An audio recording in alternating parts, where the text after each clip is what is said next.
انس ابن نضر ناس ته ناشنا خبر دا واقع په اور باندې واوري من کان لله کان الله له. انس ابن نضر دی ترور دی یو ترور دی انس ابن نضر ترور دا او هغه د يهودي زنانه سره جګړه کړې و. نو خزه خو چې په جنگ کې بیا په دې پزان نه پويږي کنه ته سته لاسو پاغه باندې ورمنډه کوي نو لاس چرته کمر راغله دی او درز دغه يهودي خزه داخله ولا غاخ ولا مات کړي و. غاخ ولا مات کو.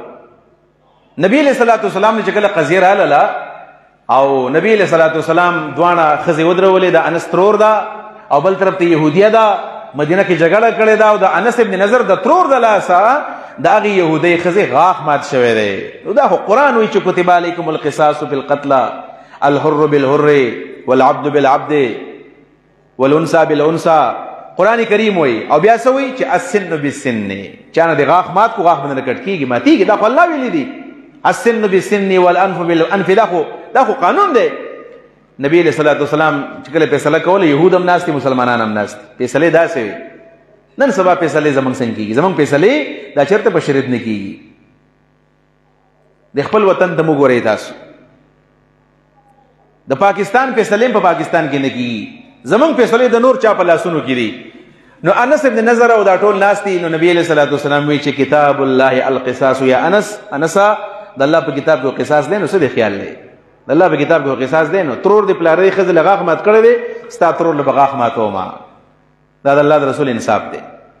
کتاب الله القصاص یا انسا د الله په کتاب کې قصاص دی. نو دا که زما شاګرد دا زما صحابیه دا ته می صحابي دا می دشمن دی خو دلته ظلم او زیاته ستاره ترور د لاسه شوی دی غاخ ولا ماتوم. انس وی والله لا تكسر ثنيتها ډېر زیاته ناشنا خبرې کړل. حقیقت دا دی یا حدیث د سړی کله ګوري د انس ابن نضر په شان خبره به سړی څنګه وکي. والله لا تكسر ثنيتها د الله په ذات مې د قسمي زماره تر غاخ له وسوک لاسو ویني دومره سخت خبره.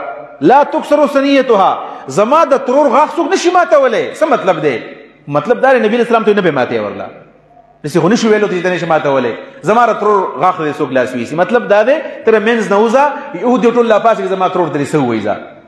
نبی علیہ السلام ته انس کته غواړي کنه غواړي خدای الله کتاب غره فیصله ده او غاخ به ماتوما. انس ابن نضر په جذباتو کراغي او زما د الله په ذات قسمی زما ترور لکه چا ګوتی ورولې زبداسي وکم داسي وکم.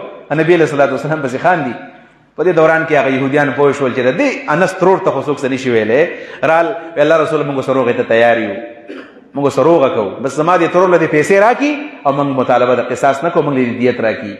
نبی علیہ الصلوۃ والسلام وخندل وې د الله دسي بندګان هم شته کنه چې لو اقسم علی الله لابره کدا الله په ذات قسم وکي الله ته قسم وکي نو الله به بری کی هغه انس ابن نضر زګه هوی کنه چې په ما باندې د جنت بوی روان دي د غرنا دا صحابه کرامو او د دې صحابي په باره کې بس الله تعالی آیت راولېګو قرآن کریم کې منهم من قضا نحبه ومنهم من ينتظر.